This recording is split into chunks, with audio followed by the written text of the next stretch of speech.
और इस बीच जबलपुर से आ रही है एक बड़ी खबर, आपको बता दें। यहां पर खबर यह है कि एक समारोह से कुछ पैसे गायब हो गए हैं और यहां पर लाखों रुपए कैश एक बैग में रखे हुए थे।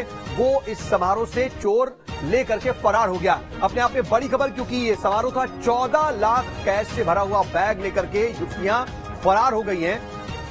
एक तरह से ये बड़ी डकैती, क्योंकि तिलक समारोह था, लाखों रुपए से भरा हुआ बैग रखा हुआ था और 14.5 लाख से भरा हुआ बैग लेकर के यहां पर युवतियां फरार हो गई हैं। और सीसीटीवी में युवतियों की जो करतूत है वो भी कैद हुई है। आप तस्वीरें देख सकते हैं तिलक समारोह के बाद किस तरीके से ये 14.5 लाख रुपए कैश लेकर के युवतियां फरार होती हुई तस्वीरों में दिखाई दे रही हैं।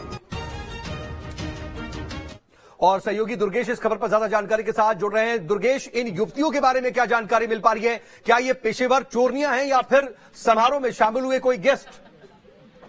बिल्कुल, देखिए जिस अंदाज में इन्होंने बैग को पार किया है भरे मेहमानों के बीच से, उससे साफ जाहिर होता है कि ये शातिर अपराधी हैं।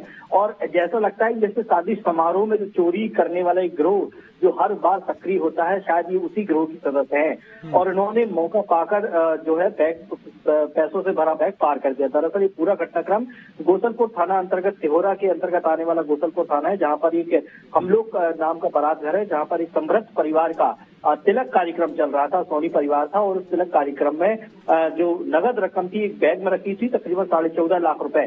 कार्यक्रम के दौरान इस रकम का इस्तेमाल होना था। और बिल्कुल इसमें कोई दो राय नहीं है कि इन युवतियों को ये बात पता थी कि इस बैग में नगद रुपए रखे गए हैं और बड़ी मात्रा में रुपए रखे गए हैं। इसलिए उन्होंने पूरे मेहमानों के बीच से उस बैग को पार किया और वहां से रवाना हो गई। किसी को शक ना हो इस वजह से वो उस तिलक कार्यक्रम में बकायदा मेकअप करके और तैयार होकर शामिल हुई थी। यानी कि कोई ये ना समझे कि ये बाहर से कहीं से हैं या कोई कार्यक्रम में शामिल होने वाली मेहमान नहीं है। तो ये जो जिस तकनीक का इन्होंने इस्तेमाल किया है, जिस तरीके को इस्तेमाल किया है, ये निश्चित तौर पर किसी गिरोह का ही होना चाहिए।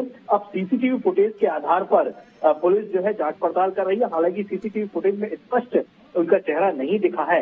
केवल अब जो मेहमान आए थे उनसे पूछताछ की जा रही है कि ये कौन थी, कहाँ से आई थी, क्या किसी के पहचान की थी या फिर। लेकिन अभी तक क्या कार्रवाई हुई दुर्गेश? किसी तरह का कुछ पता लग पाया ये कहाँ फरार हुई है? क्योंकि सीसीटीवी में कैद हुई है, तो आगे कुछ इनके बारे में जानकारी मिल पा रही है?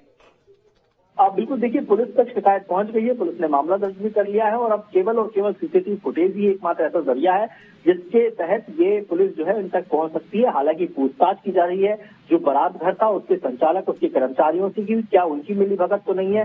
क्योंकि कार्यक्रम में जो लोग आते हैं, जो परिवार आता है, कहीं ना कहीं वो कितना जेवर लेकर आ रहा है, सोने चांदी की जेवर लेके आ रहा है, कितना नगद लेके आ रहा है, एक मोटा मोटा अंदाज होता है। और परिवार कितना समृद्ध है, अगर कोई बड़े परिवार की शादी होती है तो उसमें स्वाभाविक बात होता है कि नगदी और एक बड़ी चोरी की वारदात को अंजाम दिया इन युवतियों ने। और अब इस पर जांच जारी है, पुलिस इसको पता लगाने की कोशिश कर रही है। नजर बनाए रखिएगा, आगे भी आपसे अपडेट के लिए जोड़ेंगे। फिलहाल के लिए बहुत शुक्रिया आपका दुर्गेश।